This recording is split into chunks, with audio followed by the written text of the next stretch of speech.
Good evening. Glad you're all here. I'm David Templeton. I'm your host tonight.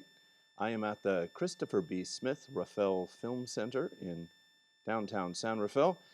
That's it behind me. I am actually here in the theater. That is not a projection. So this is fun. This is my first time in the theater in a while. So looking forward to coming back and seeing some actual films on that screen.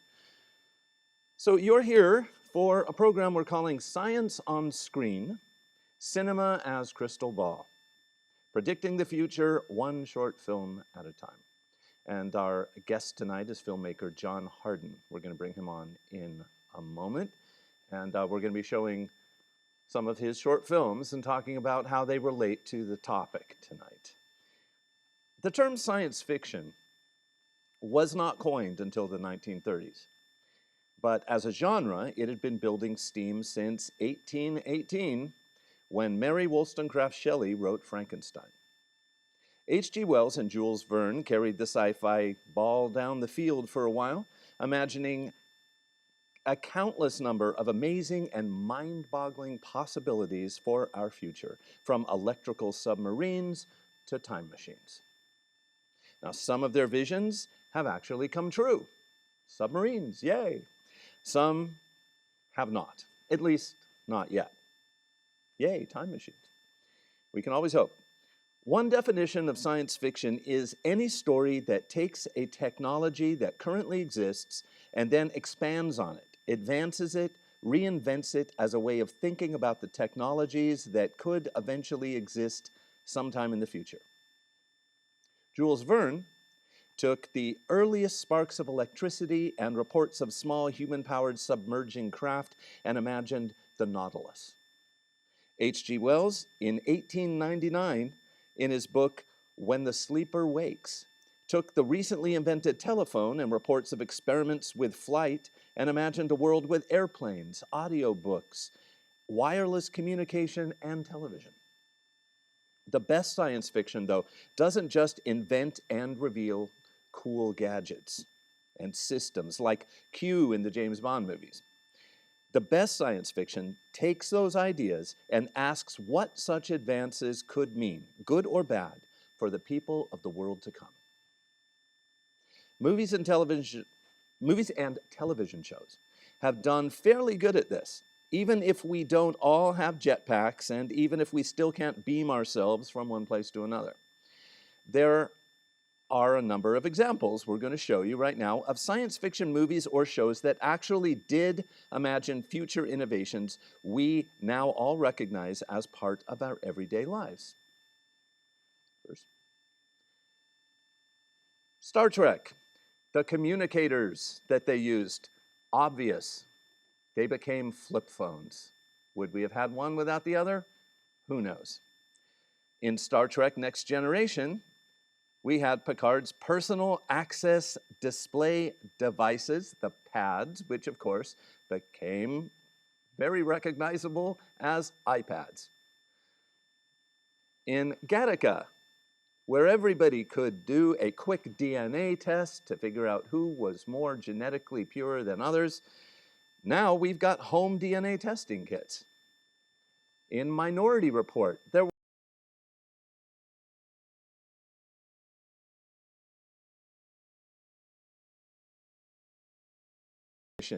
even finding ways to target advertising to the individual person. Now, most of the time today we get that on Facebook, but targeted advertising definitely is something that we saw in this film, and now we see it every day.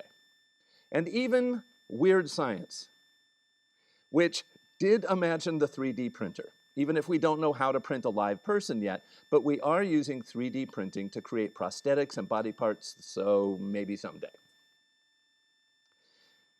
Those are just some examples. The movies that we're going to watch tonight start to toy with some others. Our guest tonight is a filmmaker whose work is clearly influenced by science fiction literature and film, something he has had a lot of fun with. Fun that he has in short comedies and dramas, all of them brilliantly balancing the good and the bad, the promise and the concerns of scientific innovation. Please welcome John Harden. Hello, John. Hi. Hey, David. Thanks for How you joining doing? us. Thank you. Thanks for having me. I'm looking forward to seeing some of these films again. You have taken most of them on trips around the country and sometimes, I think, beyond at film festivals. How has the whole COVID thing been affecting you as a filmmaker? Well, I sure haven't been to a film festival in a while, I'll tell you that. Um, Actually, the film we're going to show, I think third up is called New, and that was made in 2014, and that's like the last major film I've made. So even before COVID, I'd kind of squirreled away and started writing screenplays. So been a little more focused on writing the last few years, and a little less on filmmaking because I have made a slew of short films, and kind of maybe that's the last one. Maybe New's the last one. I don't know. We'll see. Never say never. Well, if anyone can predict the future, I think it might be you. We'll see. Uh, so, so let's talk about the first film. This Okay. is, I want to save the connection to the whole scientific prognostication thing until after we've showed the film. But tell us about it. Your style was very unusual and very cool. So tell us what we're going to see. Okay. What we're about to see is a movie called Vie D'un Chien, The Life of a Dog. And that I produced this one in 2004. Excuse me. And what you see is sort of a faux French film, if you will. And it's directly inspired by another film, a film from 1962 by a French director named Chris Marker. And maybe some of the people in the audience are going to be familiar with it. They might have seen it. It's called La Jetée. And La Jetée was a 30-minute science fiction film about time travel. But the interesting thing about it was the format, the way that Chris Marker did it. Is almost entirely with black and white still photographs and a voiceover. I saw this film. We had a 16 millimeter print of it at Santa Rosa Junior College, and I was in the film department there. And and I was in the film department for too many semesters, so I sat through that film many times, and I love that film very much. But it's an interesting way to get your narrative information through almost uh, this montage of black and white stills. And in the version that I saw, um, subtitled, so there was a French narrator. Years later, 2004, when I was thinking about making a film, I had this idea uh, about a drug. Honestly, it was a dream. I dreamt some people took a drug that turned them into dogs. And the next morning I woke up and thought, well, that was pretty silly, but I wonder if there's a short film idea in there. And then it occurred to me that it would be extremely expensive and difficult to make a movie about dogs and get them to do what you need. They say never work with children and animals, right? So then when I thought of La Vie D'un Chien, or when I thought of La Jetée, it kind of all came together. It's like, aha, here's a way I can do it with still photos. So the movie became the scientist who invents the formula that turns people into dogs became a French scientist in the 60s in Paris. And that was the birth of La Vie D'un Chien. All right, well, let's see the film.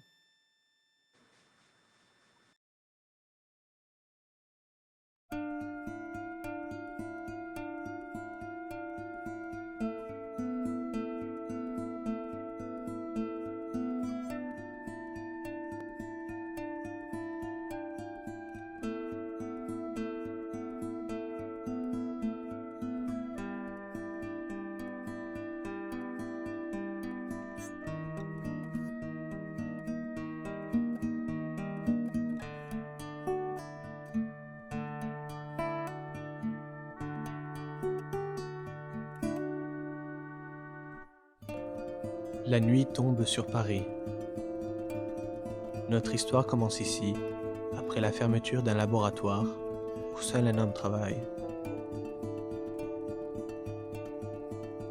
Presque tous les soirs, le scientifique travaille tard. Il n'a pas de femme qui l'attend. ni d'amis avec qui il entretient une relation. Son seul ami est un terrier qu'il libéra du groupe de ses cobayes. Il la nomma Sylvie. Le scientifique étudie les structures moléculaires de la race canine.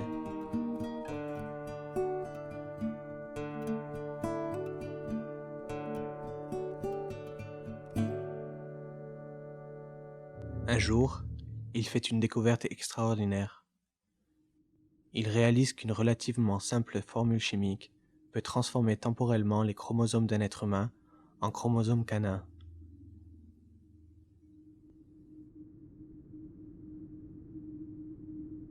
Le scientifique teste la formule sur lui-même.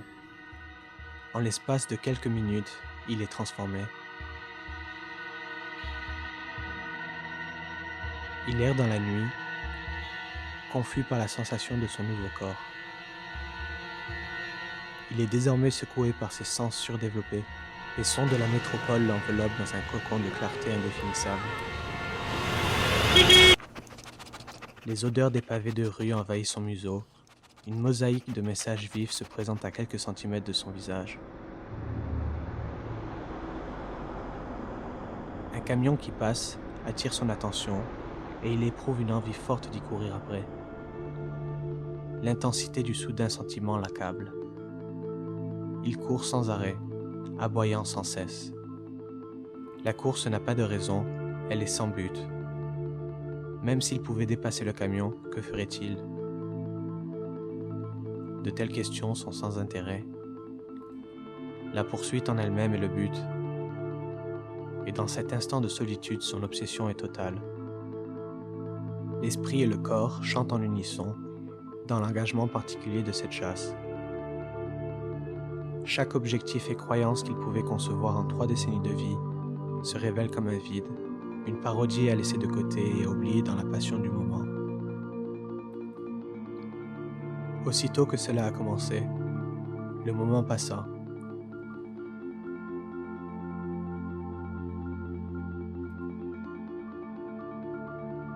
Le scientifique rencontre une meute de chiens.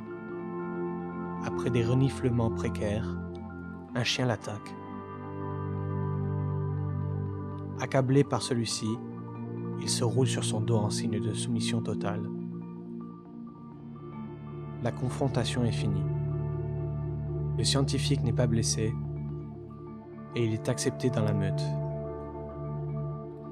Après cela, s'ensuit une nuit folle en aventures et maintes activités. Il court et s'amuse, trousse des voitures et aboie. Il renverse des poubelles et se roule dans les ordures furibondes. Il terrorise des chats.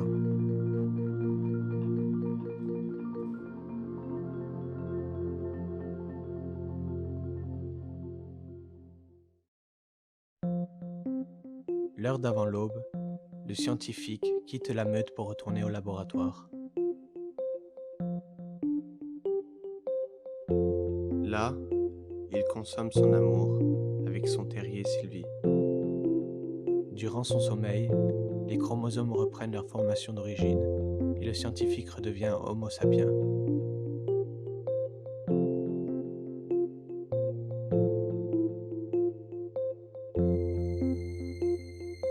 Il se réveille à son bureau et se remémore cette nuit si excitante. Ce fut l'expérience la plus satisfaisante qu'il n'ait jamais éprouvée.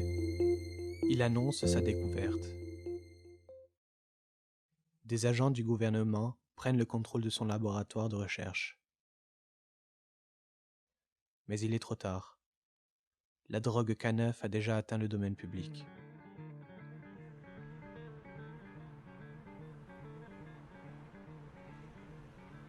Un nouveau phénomène culturel se crée chez les habitués de cette drogue. Les fanatiques de la K9 s'administrent le produit souvent avant le coucher du soleil.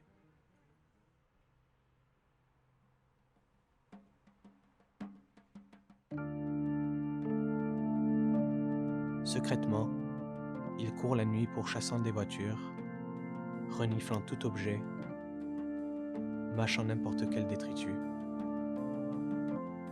En somme, il découvre la vie de chien.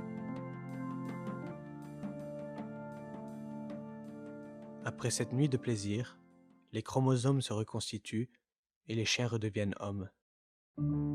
Évidemment, les autorités paniquent. Les gouvernements se refusent de laisser le peuple flirter avec la liberté absolue. Sachant que l'homme dépendrait de cette drogue et que la société pourrait atteindre un niveau d'anarchie totale, le gouvernement interdit son usage. L'application de cette loi s'avère difficile. Personne ne peut distinguer un homme transformé d'un vrai chien. La police s'efforce à capturer des meutes entières, mais le lendemain matin prouve que ce ne sont que des chiens ordinaires. Dans le domaine animalier, les professionnels n'obtiennent aucun résultat satisfaisant.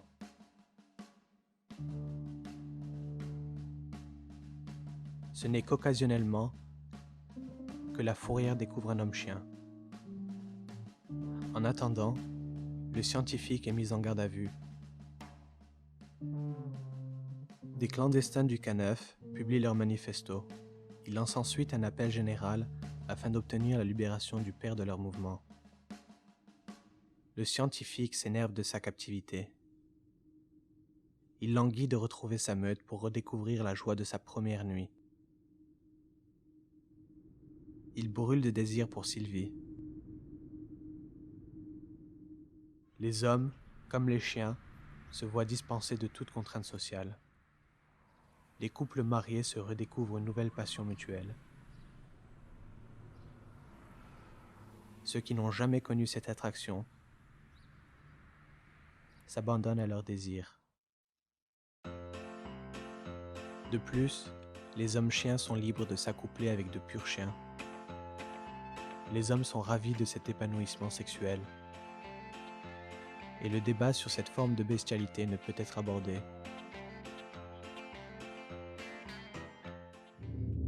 Le gouvernement est désormais désespéré de trouver un remède pour contrer la K9. Ils exigent du scientifique de fabriquer le remède.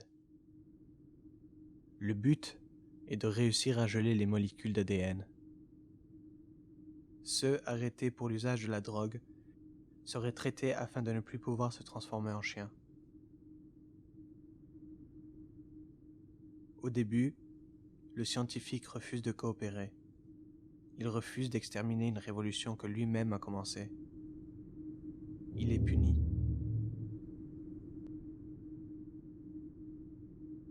Lorsque les agents menacent d'agresser Sylvie, le scientifique s'emballe dans une rage animalière.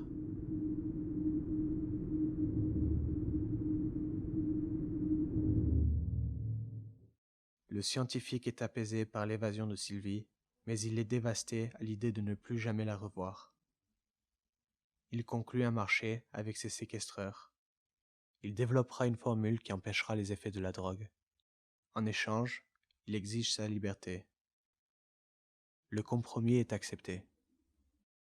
Il se met au travail.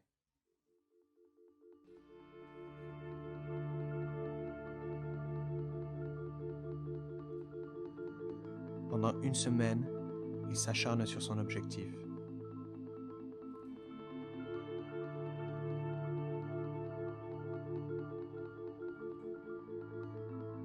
La nuit, il recherche Sylvie dans ses rêves.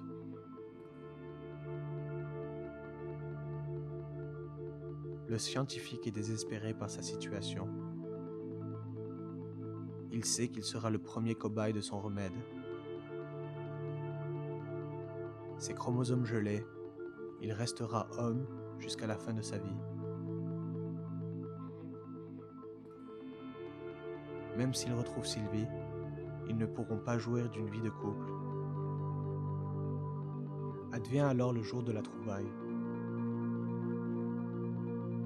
Il en informe les agents en leur expliquant qu'afin de tester le nouveau sérum et de prouver son efficacité, il doit avoir la permission de synthétiser une dose de K9. Les agents acceptent. Cette nuit-là, la formule du remède fait le tour du monde. Ce que les autorités ne réalisent pas, c'est qu'un remède qui a pour but de fixer une personne en forme humaine va rendre n'importe quelle forme permanente, même si c'est celle d'un chien. Durant les mois qui suivirent, des dizaines de milliers d'hommes choisissent de quitter à jamais leur peau d'être humain. Furieux d'avoir été bernés, les autorités envahissent le laboratoire afin de confronter le scientifique. Mais une fois de plus, ils arrivent trop tard. Il n'est plus là. La seule issue de sortie est une fenêtre, dont l'ouverture est trop petite pour un homme. Un avis de recherche est lancé, mais le scientifique n'est jamais retrouvé.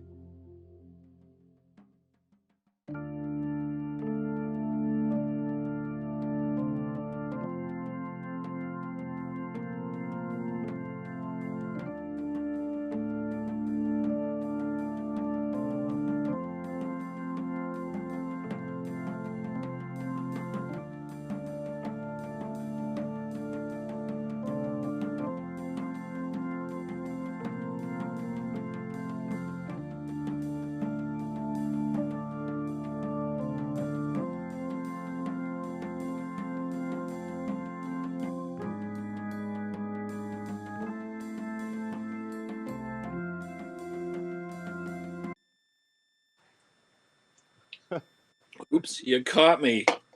We caught you. So that was fun. The rest of those credits weren't important anyway. I waited until your wife got thanked. Good enough. You know what matters. Yeah, I've forgotten how much dog sex there was in that film. I had trouble finding someone to translate my script, which I wrote in English, of course, because I'm not fluent in French. I had trouble finding someone to translate and then do the voiceover. One person that I really sourced a lot of stuff on the internet, just doing searches and stuff, and I got one guy who was ready to do it, a French native speaker, and then I sent him the script, and he sent back an email, said the script does not match my beliefs. Huh. So I had to find somebody else. I wonder what those beliefs were. Did he have a problem with people being free, or did he have a problem with dogs? People having sex with dogs? Or interesting. So I don't know. There's a tiny percentage of the audience, when they're made aware of what this movie is about, that gets offended. It's small, but it exists. Well, we'll hope that our audience tonight, we're all on the side of appreciating the humor of what they've just experienced. So as I was watching it, I'm sorry if you get any emails, Dan. As I was watching it, because in my opening remarks I talked about H.G. Wells, and I was thinking of stories of people transforming into animals or flies or whatever, and it's almost always horrendously painful. Certainly in The Island of Dr. Moreau it is, and with Jeff Goldblum's version of The Fly, it becomes quite horrible. Any number of werewolf movies where it appears to be agonizing to turn into a wolf. You gave them a very nice, easy thing. They just take a little serum and boom, they're a dog. And in fact, I told Donovan Dutro, the actor, to sort of have an ecstatic look on his face as he was transforming. So it's all good. It's all good. One of the things that is really interesting about it, and obviously you did not so far successfully predict a future in which people are transforming themselves into animals and dropping out of the human race. Not yet. It could come. But what's interesting about the film is the way you do touch how scientific innovations can do more than just transform the lives of individual people. They can transform a whole culture. The way in your film people develop this whole underground based on this, and the government, of course, reacts. I was thinking about other innovations throughout history. Some of them just make life better, but some of them create entirely new ways of behaving. And like the birth control pill was one. It really did change culture. It changed the way people relate to each other and made room for a lot of other revolutions that came along. You could say that Yeah.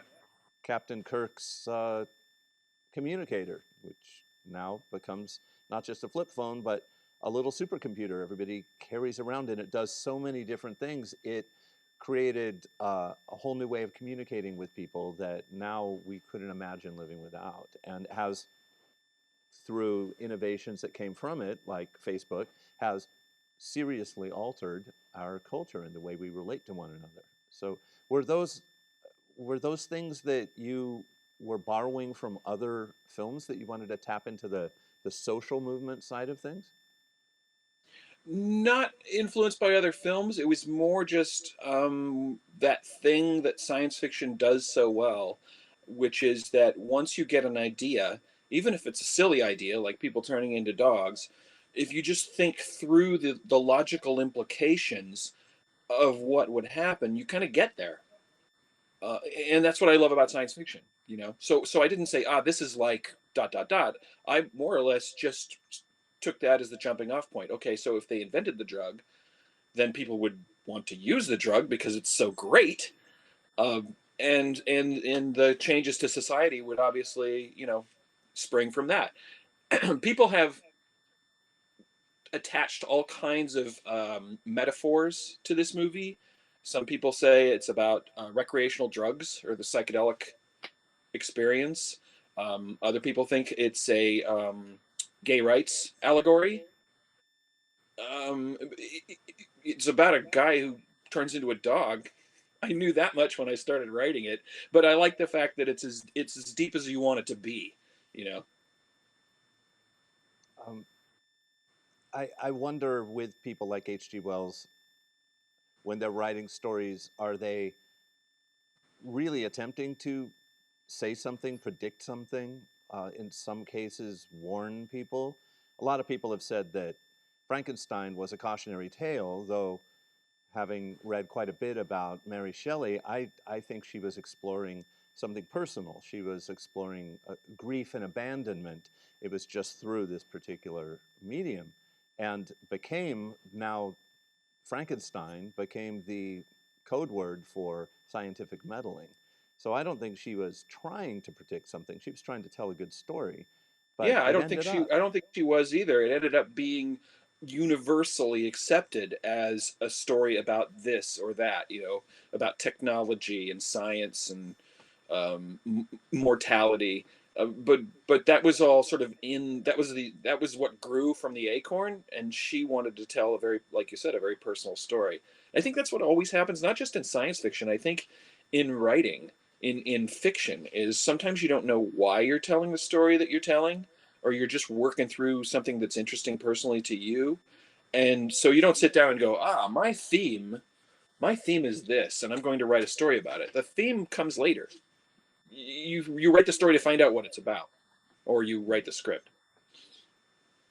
Well, as I just mentioned, sometimes science fiction ends up becoming about the things we fear in the future, things that science might bring.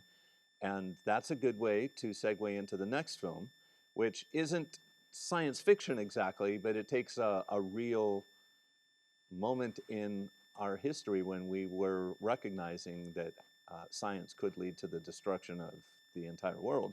And you did a really cool thing by making a satirical comedy about one of the greatest fears humankind has ever created for itself. So why don't you set up your film Sputnik?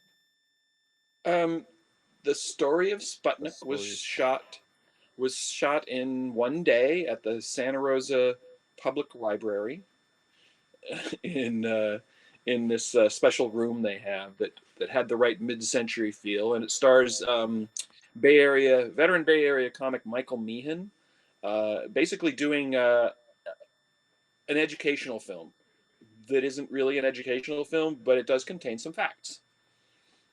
And it starts with Sputnik and then kind of meanders. I think that's enough setup, don't you, David? I think that's a good setup. Let's watch the story of Sputnik. Okay.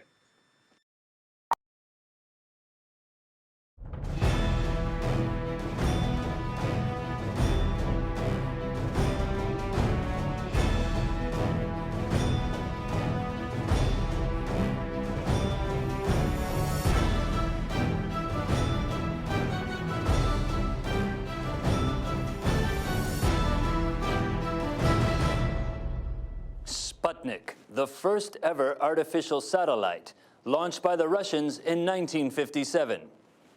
No bigger than a beach ball. It orbited the Earth for several weeks, emitting a simple beep-beep radio signal and freaking everyone out. Not that the beeping was so scary. That's not the point. Here's a view from space as Sputnik circled the Earth. Notice the large oceans of liquid water and big fat continents. Can you name all the continents? You can, but there's no point. They've got names already. At the time Sputnik was launched, tensions between the United States and the Union of Soviet Socialist Ruskies was at an all-time high. It sucked.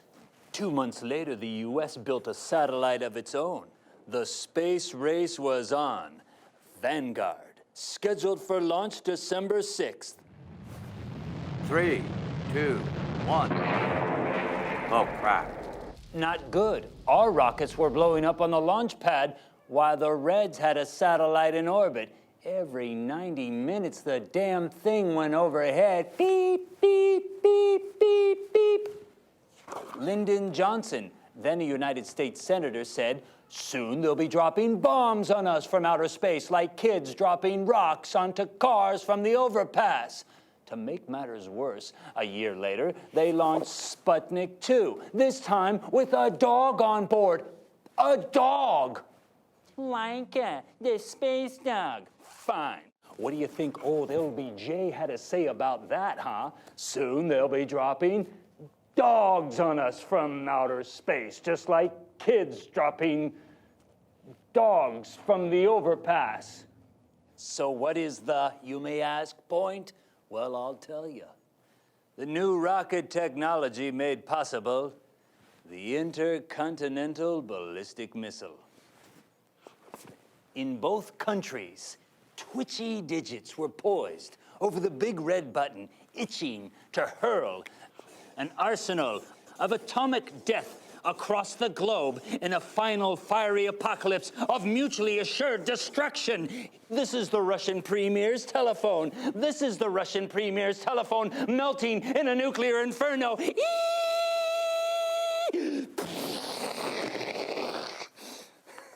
Damn.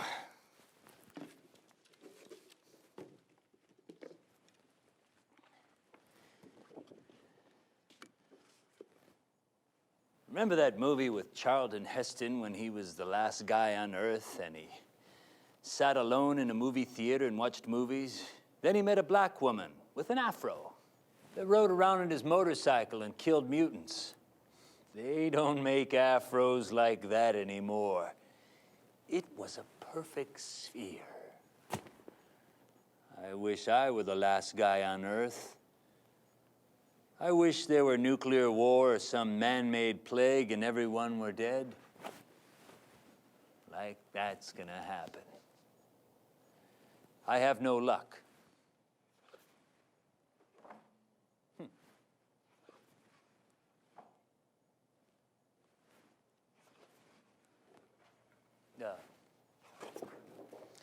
You again? Okay, you commies had your fun. Dogs in orbit. Ooh, whatever. Doesn't matter. You know why? Because we had a secret weapon from Nazi Germany. That's right. What's a documentary without friggin' Hitler in it? The Spoils of War. German rocket scientist Dr. Werner von Braun. Oh yeah, we put him on the job, and that turned the tide of the space race. Achtung, baby! By 1969, Americans were on the moon. Take that, you commies. Ha! Nyeh, nyeh, nyeh, nyeh.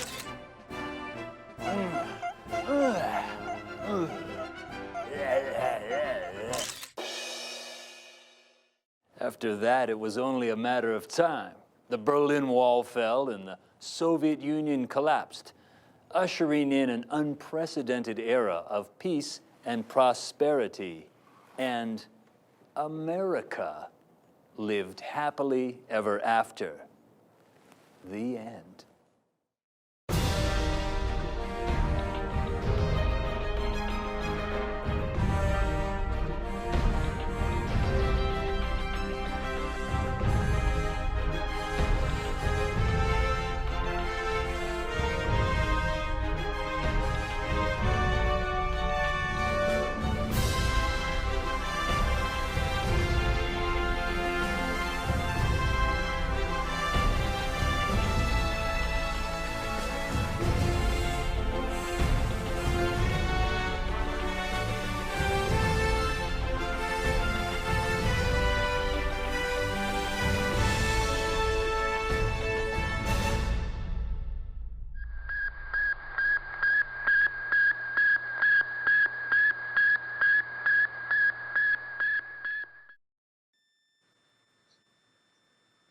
Wow. How long has it been since you reviewed that film? I did watch that one all the way through. It'd been a little while. It was fun to see again. Did you learn anything? Well, I learned that in the world we're living in, you can't use the word plague and expect it to land the way it might have 10, Uh, 20 years ago. Indeed. Yeah, he kind of got what he wished for. Not exactly. Yeah. So, But that's one of those apocalypse scenarios, you know. right. Uh, Tell us a little about why you use this particular form. I mean, you are a graphic artist, and that's very clear in your work, and has a very graphic sensibility to it. You had the animation. I assume you did the drawings in this. Yeah, I did everything. The magic Uh, easel was the magic hilarious. easel is yeah, it's like incredibly laborious rotoscoping and animation that I had to do for that stuff. But the live action was shot all in one day with Mike Meehan, and then there were months of creating the animated sequences too. Beyond the science side of things, the humor that you bring to your work is really significant. And when you're dealing with such potentially awful discussions, ideas as the end of the world, uh, Yeah. it, so making fun of it is a way of just dealing with the horror. Yeah, I mean, I'm old enough that we had our duck and cover drills when I was in elementary school, which they told us were for earthquakes because we're in California. But now I know different, you know, maybe it was also for the earthquakes to get under the table, but we know the whole rest of the country was doing those drills too. Um, so I'm sorry, what was what was the question? Uh, Oh, how do you deal with apocalypse with humor? Yeah, I mean, it's just been a fact of life for us growing up under that nuclear shadow. And I think you're right. It's still there, but there's so many other disasters looming, including, global warming, climate change, that it's kind of on the back burner in people's minds at least, but it's still there. The nuclear weapons are still there, and so there could be an accident or there could be a war, and we could still see a scenario like this, but we all grew up with that in our minds. And there's sort of a tagline for this movie. When I put it on the internet, you have to type something about it, and I said that this movie is for anybody who misses the Cold War. And in a way, I do miss the Cold War because I guess it was awful, but I didn't know anything different. I grew up with it, and it was understandable.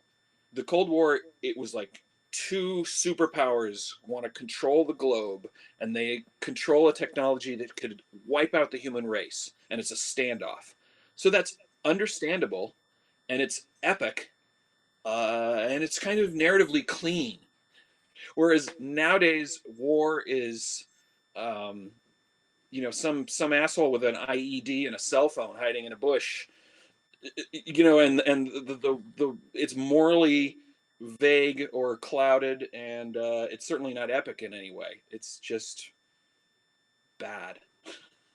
So yeah, in some very real way, uh, I guess I miss the Cold War, or I guess I miss that sensibility, and I just love mid-century stuff anyway. And so this gave me a chance to kind of work through some of that stuff as well. And although the actor is hilarious in the part, it's just this close to things that we actually see when people start talking in very strict black and white, nationalistic terms. Sure. Yeah, he's that guy. He's that guy. What was the reaction to this film when it came out? You talked about the dog film, people putting their own interpretation on it. Did people think you were creating a metaphor of some kind for this? I tell you, Another thing the that dog science films do very well. the dog movie was lightning in a bottle, and I went to so many film festivals, and it got a lot of coverage.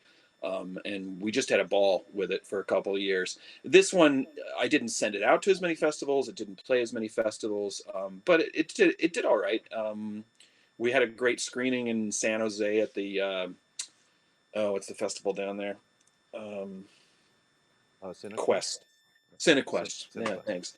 And we won an award up in Portland and stuff. But yeah, I haven't got a lot of feedback on it. Most people seem to like it though. So these first two definitely have that sense of humor we've been talking about. And the next film we're going to show was much more serious. I think there may be a couple of jokes in it, but Yeah. So this is perhaps the most clearly science fiction of the three we're showing. Yeah. So tell us what led you to come up with this idea and set the film up for us, please. So the film we're going to see now is called New, and it's going to be the longest one we're going to see tonight, and it's also the most recent one. And it was represents a couple of milestones for me. It's got the largest budget, and it's the first time I've steered away from comedy intentionally to try to do something dramatic, um, and also to not use any crutches in terms of that graphic designer sensibility that you mentioned. So this is a story um, that was inspired when I read an article in the New York Times Sunday Magazine called "Till Cryonics Do Us Part," I think was the title, and it was about a guy who's already paid in advance for the day when he dies. He's going to be preserved in liquid nitrogen, in the hopes that at some future point medical technology will have advanced so far that somehow they're going to be able to revive him, um, despite the fact that he's dead and frozen in liquid nitrogen.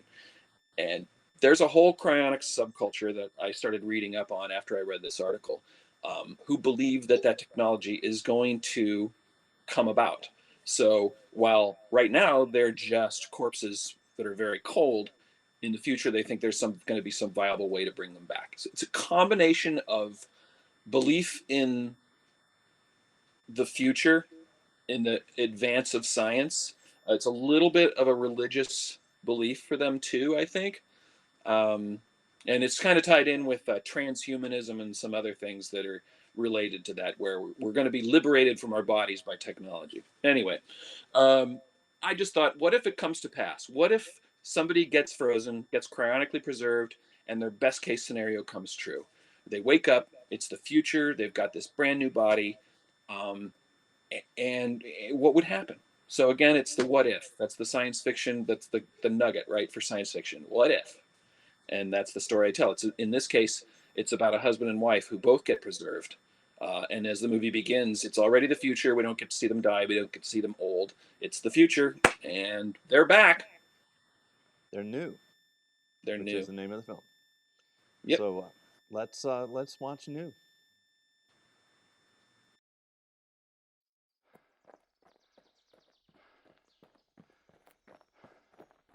When I was 69 years old, I was diagnosed with stage 4 pancreatic cancer.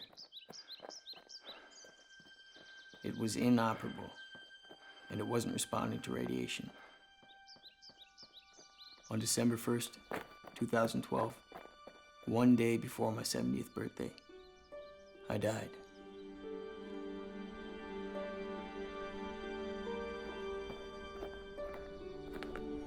But that was a long time ago.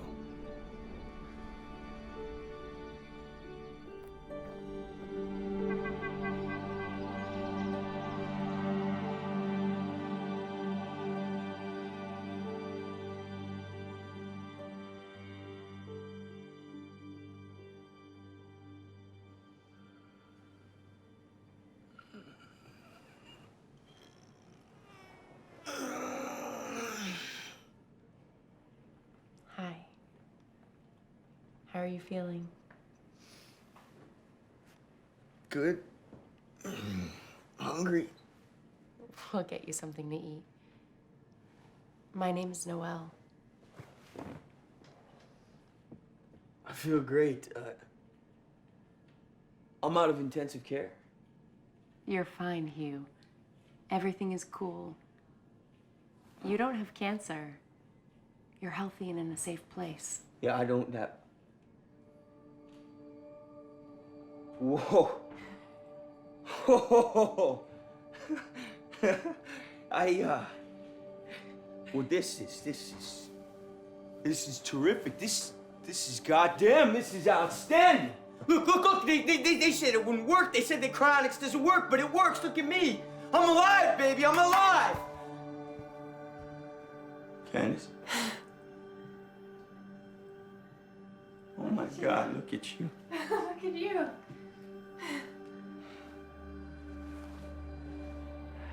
We made it.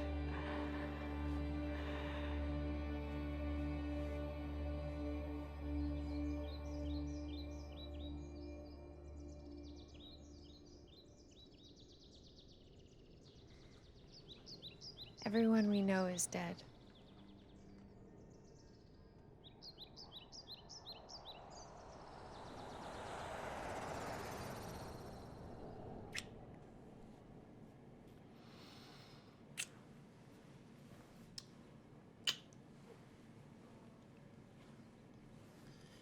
You know, I think we're younger now than we met.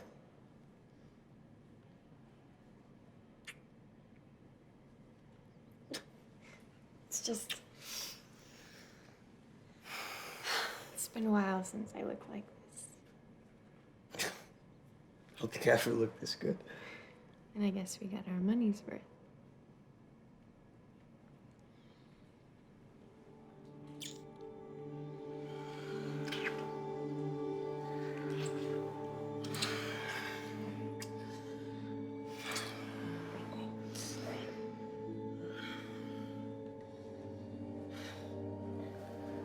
Your birthmark.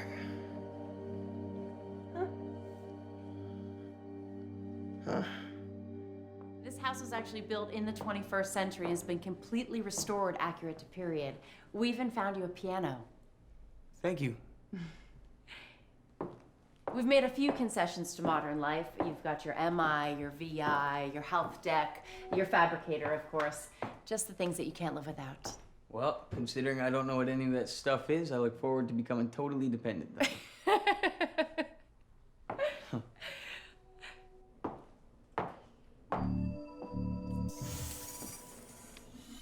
Look, hon, it's our stuff from storage. Man, I wonder what these are worth now. Noelle, do you like jazz doll? I know what it is. That's a start.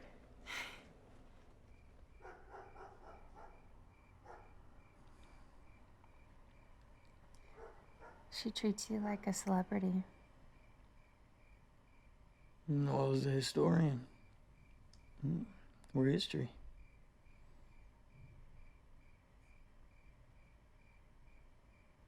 "26 years in the Navy. I was an electronics technician. Did you ever kill anyone? No, I never saw combat. I was stationed in San Diego. But it was a violent time. But I was never in a war. We never saw a war. On the news. There was a lot of crime, though. It was dangerous.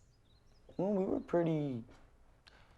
The United States was pretty prosperous, relatively. One time I got robbed. They broke into my car, they smashed a window, stole a road atlas.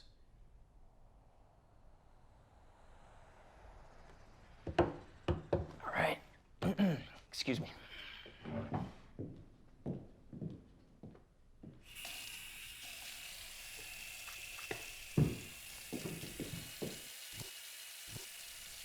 Can you do that again? Just wash the cup again. But I like Micah. His partner is full nice. Full of cheap nano. Authentic, obvious mods. It's like she's in that clipper phase and she's never coming out. The book is more of a thumper than a clipper. Is that a drink or a candle? And you know, Micah, just tell me what y'all are sipping and I'll use the viz.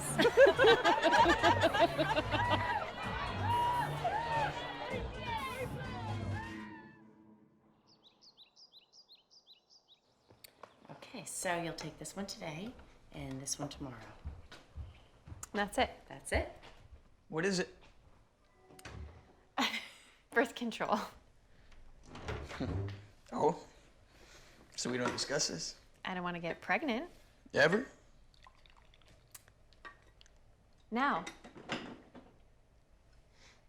We had kids.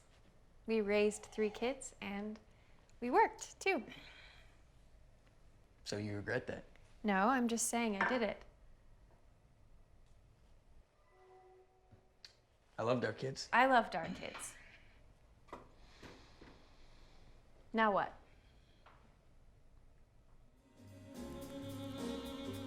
I don't know. I could walk out my front door and see crazy shit every day, you know? I don't need to go on a spaceship. I thought it would be nice to go somewhere. And everyone says the rings of Saturn are really beautiful. No. Yeah, we'll figure it out. It's getting late. I'm gonna stay the night. Okay? I'll be back before noon and we can go to lunch at that place you like. Okay. I can't believe you're smoking again. You died of cancer. Who gives a shit? They cured everything, Candace.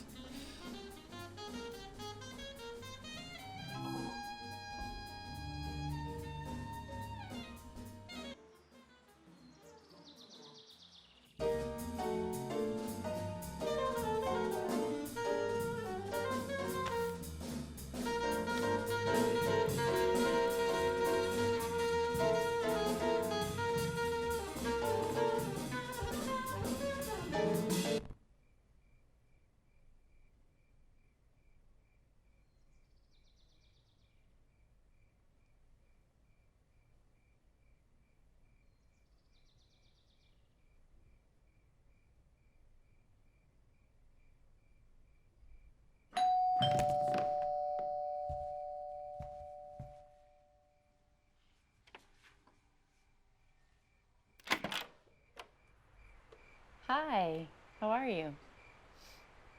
What do you want? Just checking in. May I come inside?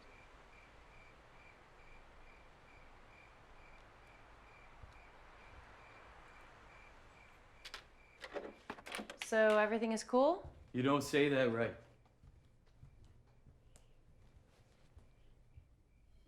Something wrong with my turntable. Oh, is it broken? I can send a technician It's over. not broken. Where's Candace? The ranch. Oh.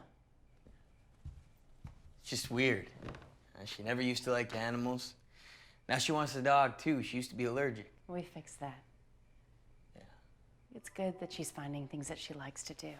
What about you? What do you want to do? I miss work. I miss going, just getting things accomplished. We can create a work environment for you. We make believe. Well, Well, what if I don't go? Will I be fired? Will I be out on the street hungry? is that what it was like for you? Yeah, no, you're missing the point again. Damn it. You're angry. No, I'm out of sorts. I can fabricate anything that you need. I'm going stir crazy. I'm sorry. It's a lot. It is.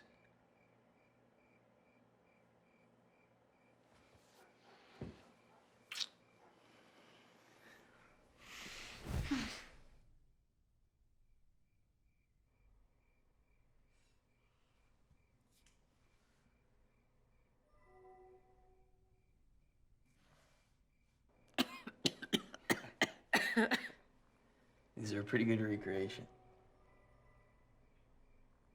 So are you. We were able to retrieve your memories and copy your neural pathways. Your bodies we fabricated from your DNA. But it's never perfect. Brain chemistry, hormone levels, subtle things. I feel like an ingrate. I died. Yes, you did.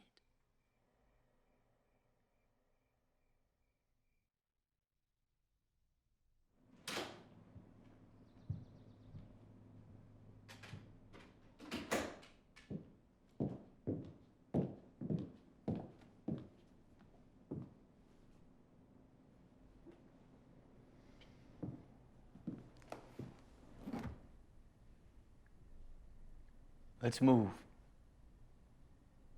Get an apartment somewhere. Really? Yeah. Yeah, and I want to leave all our junk here. In the museum, where it belongs.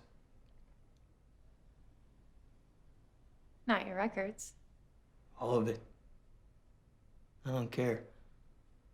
I really don't. Tired of hanging on to things because of how they used to make me feel.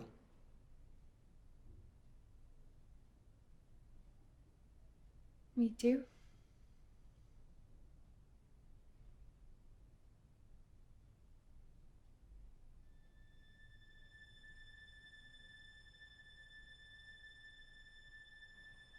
We did this so we could be together forever. I don't have any friends. Everyone's really nice.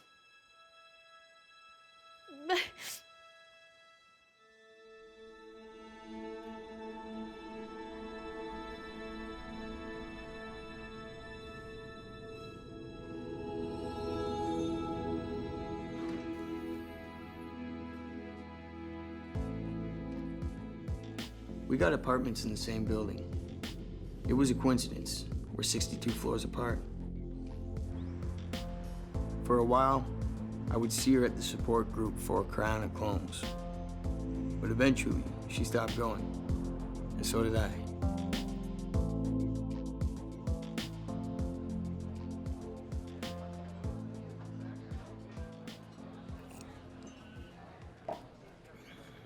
This is some crazy shit. Oh my God. You look good, Hugh. So do you. What do It's you... so great to see you. Is it something you gotta see before you die, right? Oh, yeah, it is really amazing. I can't stop looking at it. You were right. Is Noelle with you? They've got our table. Oh, Hello. Hugh, this is Connie and his son, Gerhard. Hugh. Wow. Yep.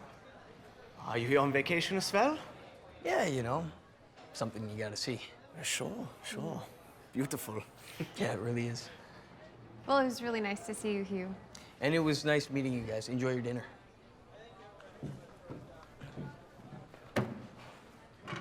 You doing a steak, Hugh? Tomorrow, I think. It's my last night here. Yeah, I'll be up at Asteria Point tomorrow. Playing the air pack? Just clipping. I don't do the pack. I'm no Sev, as a rule. Fennec. POB, losers. Take it or leave it. You're funny. Just old. Not old. It's a bell pepper loomy.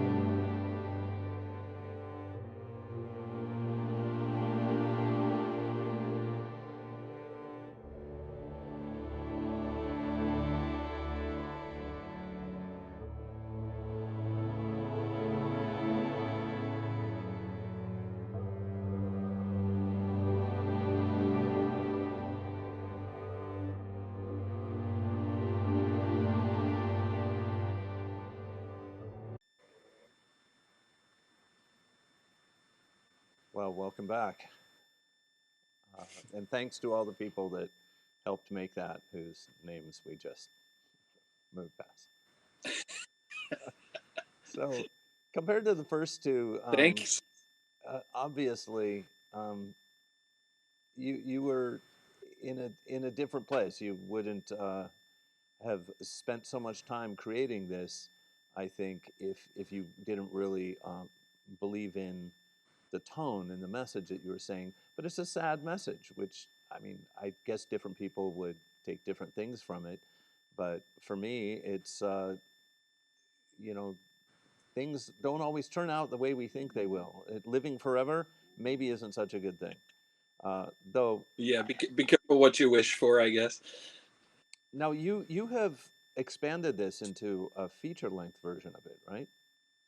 I have. I've written a feature, and it's the further adventures of Hugh and Candace, and then there are some other people that get thawed out as well and restored to life. So they're all living in a kind of like they're living in a 21st century home. They're all living in a cul-de-sac with authentic homes to the time period from when they originally died. So it's kind of like one of those living history museums where you get to go, like Colonial Williamsburg, except now it's in the future, and so the people of the future go to this cul-de-sac to see what people used to live like in the 21st century, and it's all these people that were cryogenically preserved. One of my favorite moments is just the line at the end where, in the narration, he talks about how they went to this support group for the cryogenically unfrozen.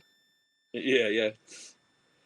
Yeah. So they're trying to help them. The people of the future are doing their best to get these people acclimated, but it's a tough road to hoe, I guess.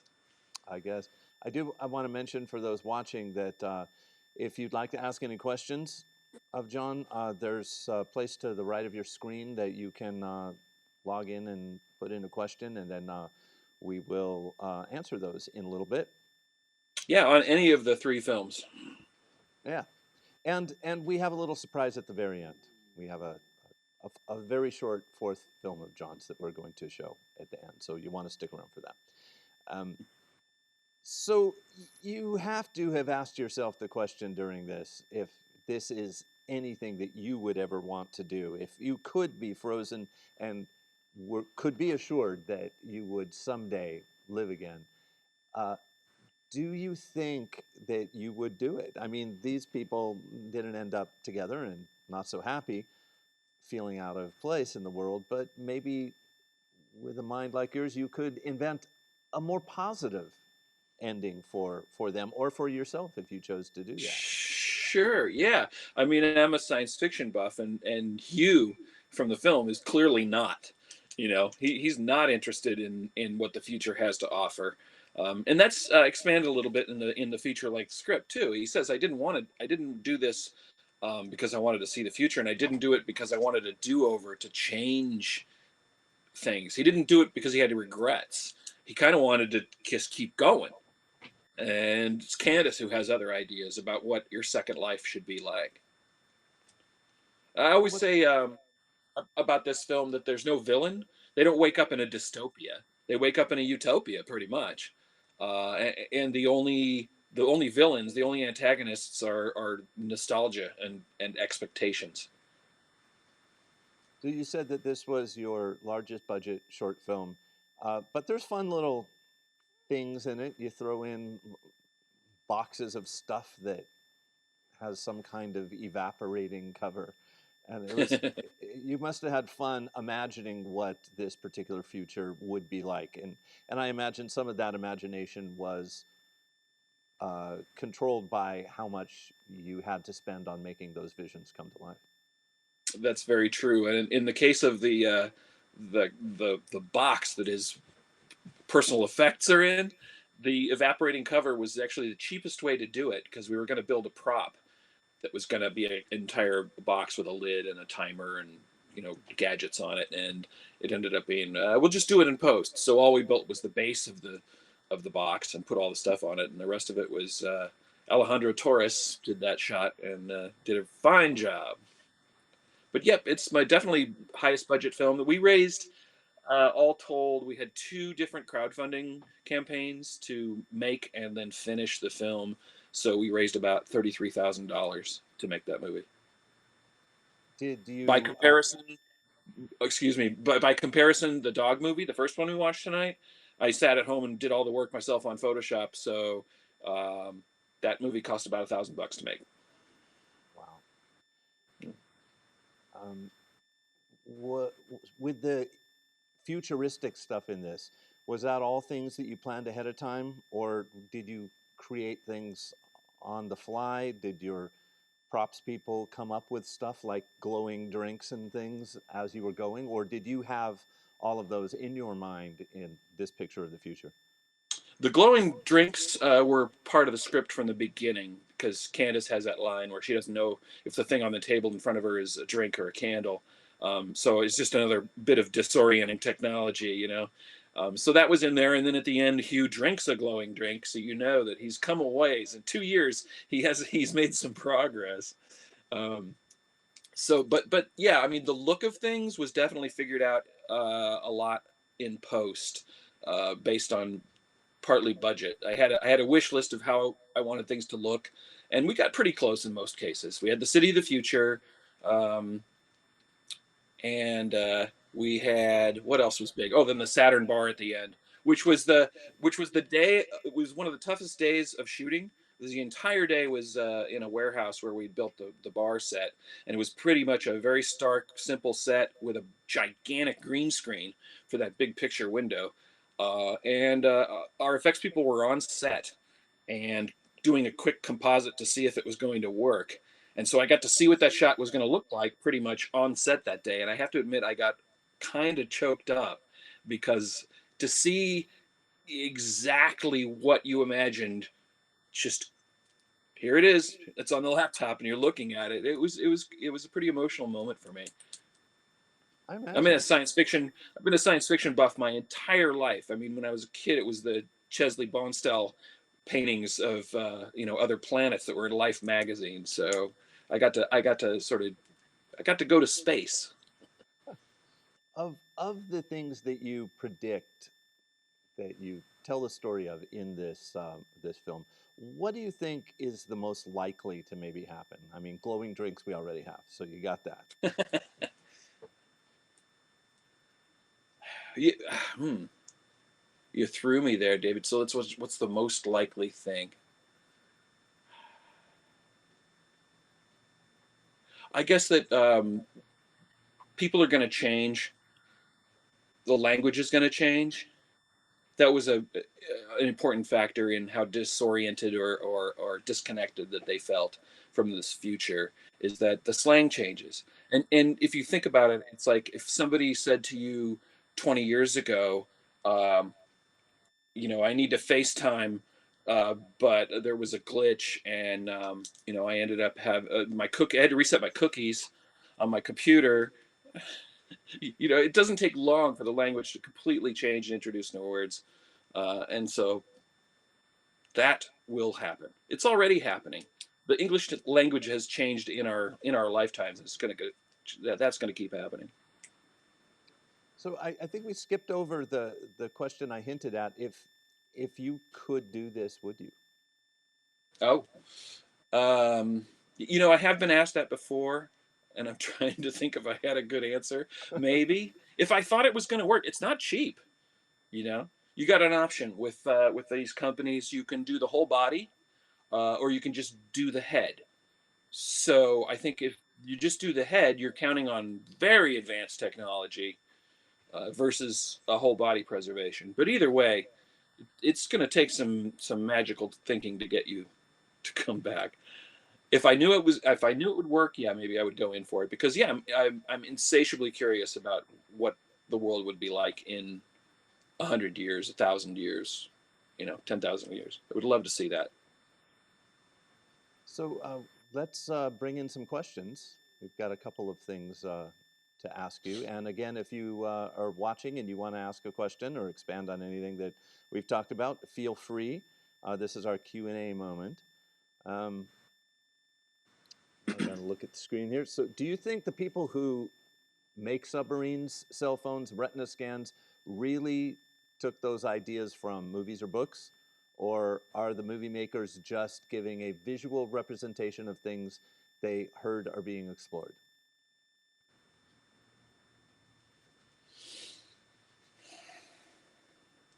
Science fiction is a very broad field, and I think the answer's probably got to be both. I think some stuff is extrapolation. People either know what's being developed or have heard predictions of what will be developed, and other people are thinking way ahead. You know, when you think about what William Gibson wrote about the internet with Neuromancer, he was inventing a lot of that out of whole cloth just based on what he knew about computer technology then. Um, yeah, a little of both. So what would you think are the most influential science fiction movies of all time? Maybe for you personally. Influential in terms of influencing other films that came after, just making a landmark for the culture in general. I think what had the most impact in terms of what we've been talking about, like predicting the future.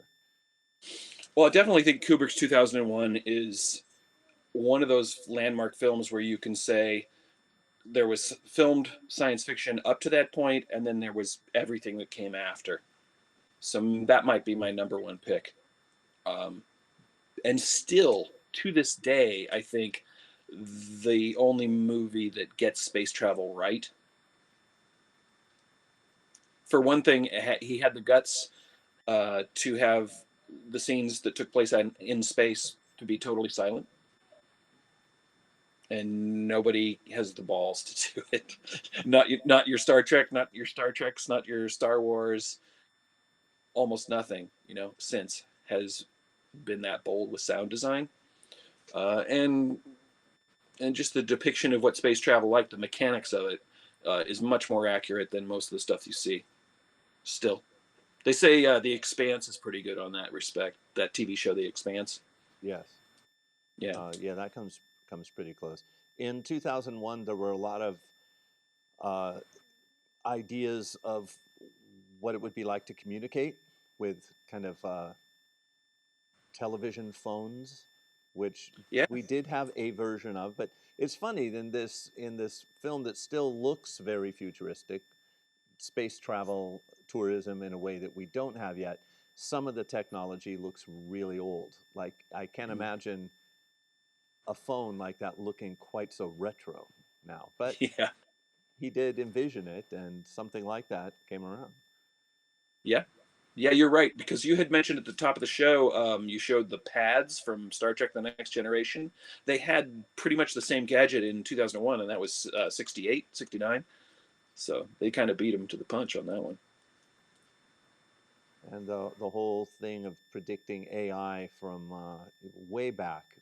We've got some very old films and books that imagine some kind of automaton, robot, whatever. We're getting closer. And I think that the robots that we end up with look the way they do, maybe because we've seen so many movies with robots in them, and now we know what they're supposed to look like. Yeah, it's a feedback loop for sure. Like you said, would they have designed flip phones to flip open if they hadn't seen the communicators on Star Trek? I don't know. Yeah, it's kind of a pointless thing. I mean, it works in the movie in the TV show, because it's kind of neat to go boop, boop, right. Kirk the Enterprise. But just pushing a button, sliding, I don't know, it's not as visually interesting. Yeah. Yeah, it gives the actors something to do. So, do you continue to think in science fiction terms in the other stories that you're writing and creating? Yeah, there are some exceptions. Kind of the way I challenged myself with New to make a movie with just actors saying lines, which was kind of something different for me. There were no gimmicks. I wrote a script a few years ago about a small town comedy, like sort of an ensemble comedy about a bartender, just to write something without any spaceships or aliens or robots to see if I could do it. It came out all right. But I'm mostly focused on writing, and most of it is science fiction of one flavor or another. And it often turns out funny because that's just, the way I go at it.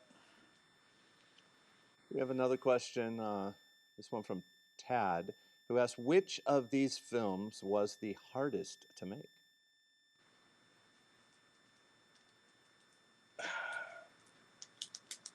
Definitely the amount of calories burned for new exceeds any other experience in filmmaking I've ever had. It was a 6-day shoot, really long hours, a huge amount of pre-production and money raising, and then a whole lot of posts. So that was a huge project for me. But it's pretty much taking things up to a pretty professional level. So it's kind of a step I needed to take if I'm going to make a feature, which is something I've been kicking around, looking for the right project. A question from Teresa. One of the things that I find so impressive about this film, New, is how you use very subtle references to say volumes about the challenges. For example, the birth control scene is, to me, gut-wrenching when he asks if she doesn't want kids, and she points out that they already raised their children. And the simple observation that everybody they ever knew are dead paints such a picture of loneliness. In the longer version of this film, do you expand on any of those things? Yeah, I do. It's kind of that same conflict between what Hugh went into the deal for and what Candace was. Well, she was sort of brought along. In the feature, you find out that she died first. She got sick and she died, and Hugh was devastated, and so he had her cryogenically preserved in the hopes that and then 10 years later he died, and they were both preserved. And it was all his idea. It's always the man's idea. If you look at the stats, those frozen bodies over at the company in Arizona, they're almost all men. It's a white guy thing. But yeah, they have this ongoing schism that just they get further and further apart because their idea of what to do with their new lives is different. It's complicated in the feature by the fact that not only cryonic people can get their bodies restored to perfect 20-year-old condition, everybody can do this, because obviously if you have the technology to do it for a dead person, you have the same technology to do it for a live person. So all of culture is young. Everybody is on their second or third or fourth body, and they could be hundreds of years old. You could meet somebody who looks 20 and they could be 300. So the culture is very different. What would that do to the population of the planet? I guess maybe some people would choose 3 lives is enough, and when they die, they just stay that way. That's in the script. If you choose not to reconstitute, you have to sign a do not reconstitute order, because death is a curable condition, and the doctors are obligated to bring you back if something happens to you. Well, I hope you get a chance to make that film, because me too, man. Really, really interesting and cool. Some people have it and are shopping it around for me this year on my behalf. So fingers crossed. Fingers crossed. Well, yeah. I think we're just about out of time. I just want to end with one question, and then I want to set up this final little film as a little bonus for people. Do you think the future is going to be positive or negative? Or are we heading towards a utopia or a dystopia? In your heart of hearts, what do you think human beings are most likely to eventually be able to create? David, I'm a Trekkie. I'm hope springs eternal that we're gonna figure our shit out and make a better world. But then again, we got a lot of problems. I don't know, man. Those are big questions. Science fiction asks them, but I don't know. I don't think I can answer them. Hope so. I hope we figure it out. Me too. So I thought we'd end with this one. Here's to not going extinct. Yeah, here's to not going extinct. This final little very, very short film isn't science-y at all, but it's called Angst. And I think we have all learned a lot about angst in this last year.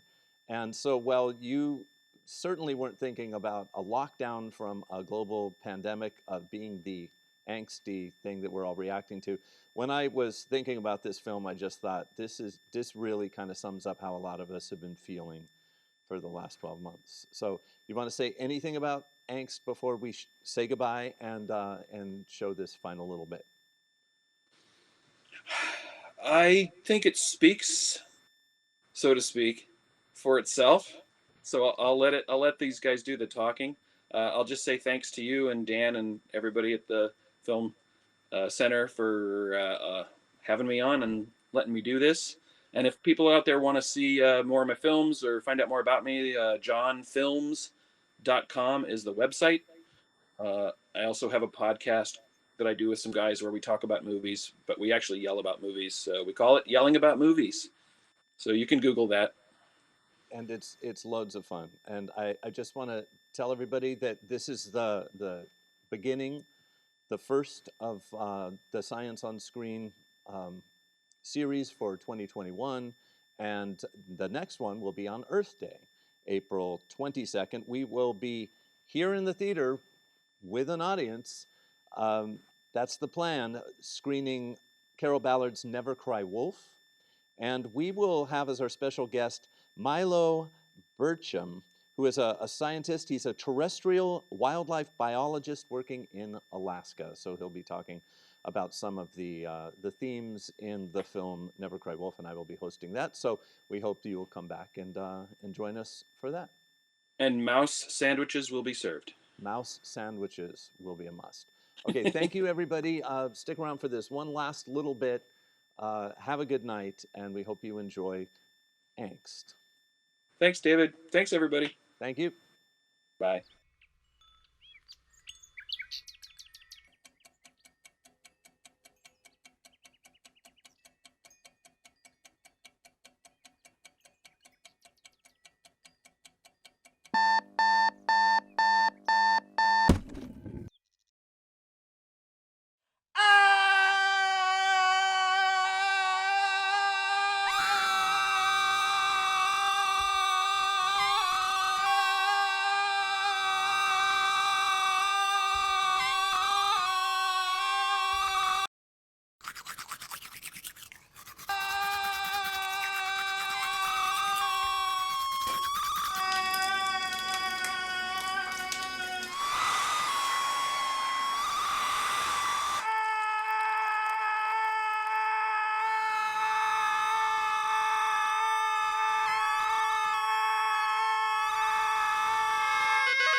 Morning.